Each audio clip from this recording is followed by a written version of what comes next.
vamos para a parte 2 desse tema. Na parte 2 desse tema, existe uma terceira pergunta. A gente fez a primeira pergunta, se ele protege vias aéreas, fez a segunda pergunta, que é se o paciente possui ou não a capacidade de ventilar e oxigenar bem, e a última pergunta é se o paciente tem o quê?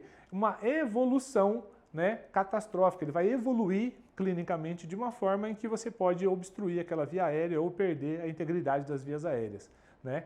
Então, nesse caso, eu faço a seguinte pergunta: há possíveis complicações com a evolução clínica do paciente? Então, eu preciso saber. Então, aqui essa foto mostra para vocês, né? Vocês estão vendo ali, né, um exemplo de um hematoma após uma punção, por exemplo, vai fazer um acesso venoso central, né, na veia jugular, e aí você pega e perfura a carótida, a artéria carótida. O que acontece? Faz um baita de um hematoma, e esse hematoma comprime via aérea, e aí você tem obstrução da via aérea. Se você perde o time, você perde a avaliação desse paciente, você vai perceber que você tinha a chance de ter salvado esse paciente. Então, lesões penetrantes no pescoço, fique atento, faça exames complementares, examine, palpe, veja a evolução a cada 5 minutos da evolução no pescoço desse paciente. Né? Queimaduras de via aérea, como eu falei anteriormente, né? Então o paciente às vezes está progredindo para piora da respiração e ele tem sinais clínicos de queimadura de vias aéreas, então proceda a intubação antes que evolua e perca a permeabilidade das vias aéreas. Situações, por exemplo, de trauma importante, o paciente está imobilizado, está sangrando via aérea, mas você aspirou, você controlou, a saturação melhorou com a oferta de oxigênio, você não tem mais nada para resolver, não precisa mais drenar o tórax, está tudo resolvido, mas o paciente está no limite da saturação, no limite da frequência respiratória. E você precisa levar ele para transportar, por exemplo, de uma cidade para outra, ou vai levar para a tomografia ou para a ressonância, fazer um exame que vai demorar. Você, às vezes, nesse tipo de paciente, você precisa avaliar, discutir com uma pessoa experiente, decidir isso em equipe e chegar no momento que você vai tomar uma decisão de intubar para proteger esse paciente de uma possível piora e uma degeneração do quadro. Tá? Aqui é um exemplo que eu vou mostrar para vocês, uma foto de um paciente que foi submetido, né, a um acidente de pulsão.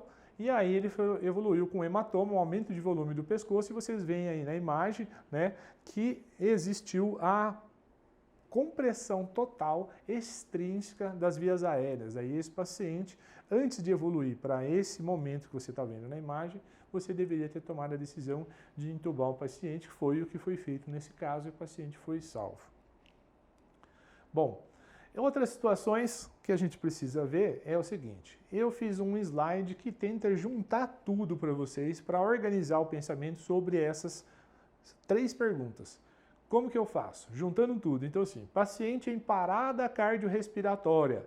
Paciente em parada cardiorrespiratória, eu vou fazer o suporte ventilatório e decidir o momento da intubação, que ela tem que ser imediata naquela técnica dos 10 segundos. Bom, a situação de parada respiratória, ou seja, o pulso existe, você não precisa fazer compressão torácica no paciente. Você tem só parada respiratória, ou o paciente está quase morto, agonizando, aquele sinal do Nemo positivo, gaspeando, o paciente não consegue fazer uma incursão correta de ventilação. Geralmente esse paciente está inconsciente, você vai para a via aérea de impacto. Então você dá suporte ventilatório e faz a intubação imediata. E você considera ou não o uso do neurobloqueador. Quando você vai fazer a intubação e o paciente tem o quê? Uma dificuldade da abertura da mandíbula, da protusão anterior da mandíbula, né? Uma abertura da boca. E aí, para esse paciente, você vai ter que considerar um neurobloqueador. Aí, lembrando que a dose é de 2 mg e não de 1 mg, por exemplo, da succinilcolina, como a gente usa na sequência rápida de intubação. E na situação 3, que daí é aquele paciente que precisa pensar, precisa decidir, intuba ou não intuba. Ele não está em PCR, não está agonizando e não está em parada respiratória. Mas ele está com insuficiência respiratória, ou ele está com alteração da proteção das vias aéreas, ou ele está com uma possível evolução catastrófica. Então você vai para a situação em que você faz as 3 perguntas. Protege via aérea? Está em insuficiência respiratória? Né? Está em falência de oxigenação e de ventilação? E está com evolução possivelmente catastrófica, então se decide por uma intubação emergencial, de emergência, mas planejada. E aí você vai partir para o passo a passo da intubação, e aí você vai escolher a sequência rápida de intubação, ou a sequência demorada, ou o paciente acordado, ou assim por diante. Então, baseado em todas essas informações, a gente vai para quê? A gente vai para o seguinte passo. Qual é o próximo passo? Eu decidi entubar de forma emergencial. Então, fiz aquelas 3 perguntas e eu vou decidir ó, vou entubar o paciente. Beleza. Vou entubar o paciente, então, qual é a minha próxima ação?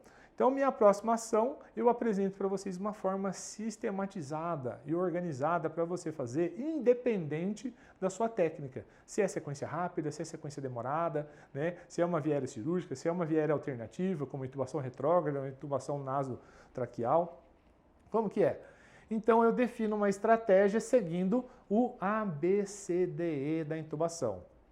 Então, isso é um desenvolvimento que eu planejei, que eu criei para vocês que vocês possam organizar de forma sistematizada a abordagem e não esquecer de nenhum passo, tá? Então, como que é isso? Então, vocês vão ver na próxima lição, tá? Vocês vão ver na próxima lição, é o ABCD da intubação.